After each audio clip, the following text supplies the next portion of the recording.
রিয়াজ ভাই, বাইরে থেকে আসছো? হ্যাঁ ভালো আছি তো। আমার শফিককে দেখেছো? না রে, কলকাতাতে অনেক জায়গাতেই কাজ করেছি, আমাদের চোখে তো পড়েনি। তুই এইসব পাগলির মতো কি জিজ্ঞেস করিস বলতো? ও আর তোর কাছে কোনোদিন ঘুরে আসবে নাকি? না না, ও আমাকে কথা দিয়েছে। সালমা বোন, এরকম দেখো খবরের কাগজে শফিক ভাই ছবি বেরিয়েছে। কই দেখি দেখি। দেখেছি, আমার শফিক কত বড় হয়ে গেছে। ও আর তোর শফিক নাই রে, পাশের মেয়েটাকে দেখ। মানুষের টাকা হয়ে গেলে অতীতকে ভুলে যায়। না না, আমার শফিক আমাকে ছেড়ে অন্য কাউকে ভালোবাসতে পারে না। আমি আজকে যাবো শহরে। আরে আরে এই মেয়ে কোথায় ঢুকছো? এইটা আমার শফিকের বাড়ি না? হ্যাঁ এটা সবিক স্যারের বাড়ি। কি চাই আপনার? শফিক আমার ছোটবেলাকার বন্ধু, ও আমাকে খুব ভালোবাসে, ওর সাথে দেখা করতে এসেছি। এরকম কথা সবাই বলে, এখন স্যারের সাথে দেখা করা হবে না, চলেন বাইরে চলেন। না না, আমাকে শফিকের সাথে দেখা করতেই হবে। কি হয়েছে কি? এত হয়েছে কিসে? কিছু না ম্যাডাম, এই মেয়েটা গ্রাম থেকে স্যারের সঙ্গে দেখা করতে এসেছে। একটা সত্যি কথা বলো না বোন, তোমার সাথে কি শফিকের বিয়ে হয়ে গেছে? হ্যাঁ হয়ে গেছে। সিকিউরিটি, তুমি কেন থাকতেছো? কি হচ্ছে ভিতরে ঢুকে কি করে? তাড়াতাড়ি বের করো। ঠিক আছে ম্যাডাম, এই মেয়ে চলো।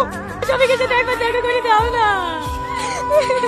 কে এই মেয়েটা? গ্রামে যাদের বাড়িতে থাকতিক না, সেই সালমা। সিকিউরিটি, ওকে ছেড়ে দাও। তোমার শফিক, তুমি ভালো আছো তো? হ্যাঁ ভালো আছি। তুমি কি সত্যি বিয়ে করে ফেলেছো? না না, আমি বিয়ে করিনি তো। আমি জানি তো, তুমি আমাকে খুব ভালোবাসো।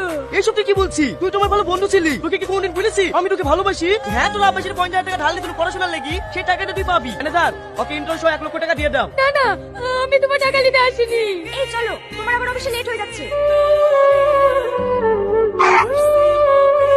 আমার জ্ঞান ফেরার পর দেখি এই রেস্টুরেন্টের মালিক আমাকে বাঁচিয়েছে।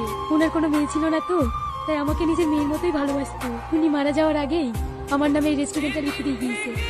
হোসেন ভাই একটু দাঁড়াও। কি হলো, এখনো বসে আছেন যে?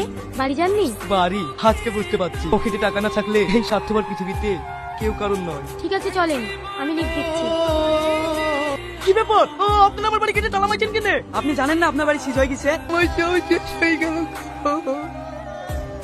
শফিক, তোমার কি হলো শফিক? শফিক, শফিক। অত ভয়ের কিছু নেই, জ্ঞান ফেরার পর পারলে 1 গ্লাস গরম দুধ খাইয়ে দেবেন। জানিস, তোর একটা জিনিস আমি চুরি করে নিয়েছি। কি? তোর ফটো। আমার যখন রাগ হবে তখন তোর এই ফটোটাকে বকবো। আর কষ্ট হলে? তোর এই ফটোটাকেই বকবো, কারণ তোকে তো আর কাছে পাবো না। দুধটা খেয়ে নেন। কি হলো, খাচ্ছেন কেন? তুই আমাকে এত ভালোবাসিস? কই না তো, কে বললো আপনাকে? কষ্ট দিচ্ছি, যে তোর ভালোবাসা বুঝতে পারিনি তার কষ্ট পাওয়াই উচিত। যদি পারি তাহলে আমাকে ক্ষমা করে দি। কোথায় যাচ্ছি?